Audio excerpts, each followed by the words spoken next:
Here's Brody Brazil. Well, typically, and I think I mean like 9 times out of 10 here, when a city council gets together and has a vote for something like $500 million of public funding for a pro sports stadium, and they vote yes, it basically means 2 things. Number one, a majority of those council members voted yes because they want the project to actually happen. That's obvious. But number 2, it also usually means that that project is one giant step closer to becoming a reality.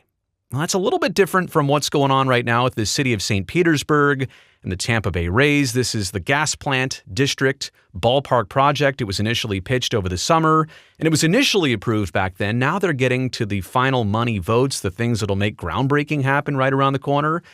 And the city of St. Petersburg, they just held a vote. And it was yes. By the slimmest of margins, 4-3 was the yes vote. But what if I told you the main takeaway from that vote and from yesterday's meeting is that the yes vote may have actually happened because a majority of the council members are hoping this is a no result. Either it doesn't happen under different terms, or it only happens under the terms that everybody previously agreed to. The Rays have had some funding and financing issues pop up. They can't still build this stadium if it opens up on a 2029 timeline. There is a lot to get to and understand. It's complex. It's deep. Let me try and lay it out just like this. First off, none of this has to do anything with Tropicana Field. This is all the new ballpark project that the Rays are proposing. It's also not Steinbrenner Field, their temporary home for 2025 and probably beyond. This is the new stadium and its financial approvals. And it needs 3 to tango here. It needs money from the city of St. Pete.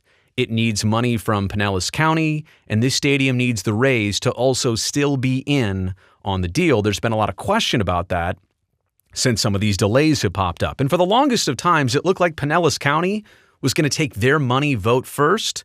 They pushed off the vote in a meeting in October because of the hurricane, and then in November because leadership of the Rays were not present at the meeting. And so the city of St. Pete, within a 24-hour time span of like Wednesday morning to Thursday morning, they put this vote on the agenda, and they quickly took this vote to the point where there wasn't even much time for public commentary or discourse. It was very quickly brought up and voted on and passed. And again, the passing of the vote still also raises a lot of questions. So we'll get to that later on in the video with some takeaways in the timeline. But St. Pete votes yes to the tune of $287.5 million towards the stadium itself, and another $142 million for roads and sewers, basically the infrastructure to go with it.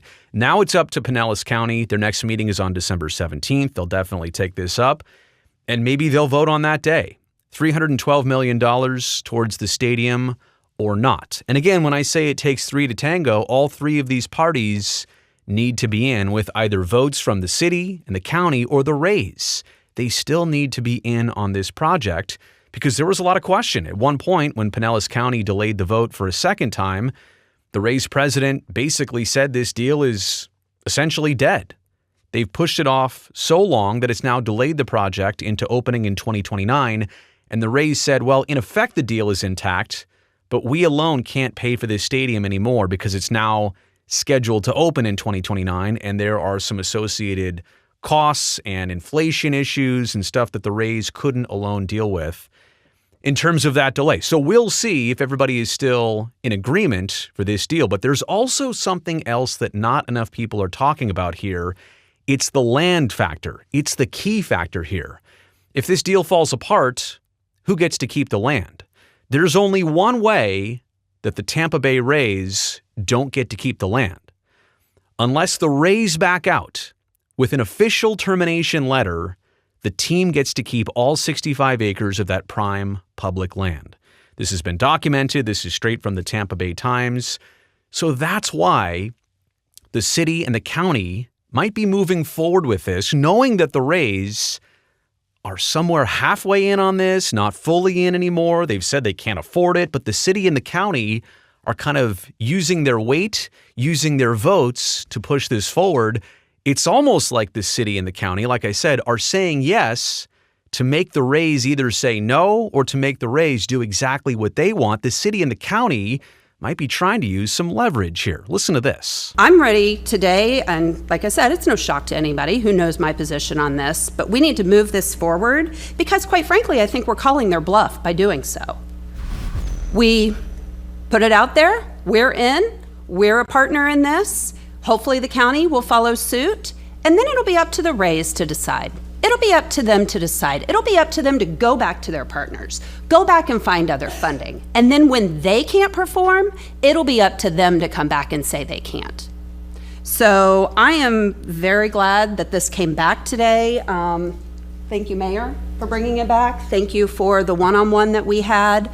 And to, the point of where are the Rays? Quite frankly, I told the mayor in my conversation with him, I didn't want to see the Rays here today. The spectacle of it all, I feel like is unnecessary. We have business to do, and the business to do today is to approve the bonds, move this forward, and do what we said we were going to do. There's more to it for me than just baseball. And my whole concept of this is moving forward, acknowledging what it is. Talk about leverage. This is leverage. This is leverage. We're upholding our part of the bargain. This is what we're doing. We said we were going to do this. We're doing it. Now what you got? Wow. You want to talk about hardball? I mean, baseball is hardball, but that is political hardball right there.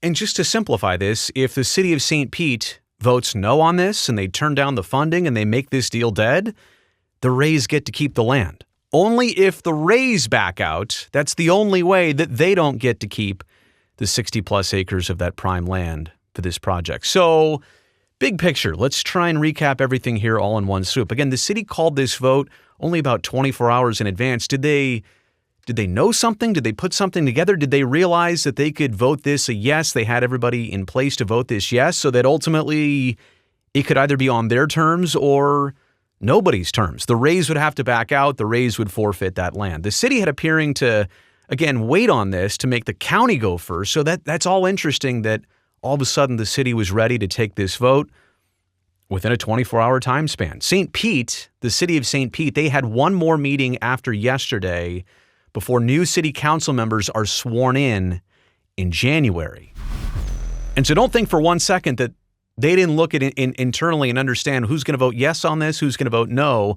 Do we have enough yes votes to make this happen, to force this issue? Because we think the Rays can't do this, or we're going to make them do this under our terms. So the city and the county, are they kind of forcing the Rays into the deal? This is reverse of how it normally goes. Usually the sports team has leverage. The sports team talks about relocating. The sports team has all the flexibility in the world to do whatever they want as a private business. In this case, the city and the county are using their weight and their might to kind of push this thing forward. And it really does all appear like a land battle. Is this all about the 60-plus acres of the site of where the stadium would go? It certainly does feel like that for the city of St. Petersburg. So I'll continue to follow this. It's interesting. You'd have to imagine and expect that commissioners of Pinellas County, they watched this very closely happen. They're very well aware of the result here, and they might also vote accordingly now to push this forward. There might be some unity between the city and the county to make this happen under the original terms and to have the Rays try and hold up to their end of the deal. Can the Rays get it done? Can they find some more private funding and financing to make this project a reality? We'll see. It moves forward in an interesting way. Again, the city of St. Pete might have been doing that vote as a yes to kind of force the Rays' hand. And if they're out, then the deal falls apart and that land does not get kept by the baseball team. That's the end of this video. Appreciate you for making it here all the way to the end. Thumbs up down below. That greatly helps me and this video and this channel. And real quick before it ends, go down there and make sure that you are subscribed to this channel. That way I definitely get to see you back here next time.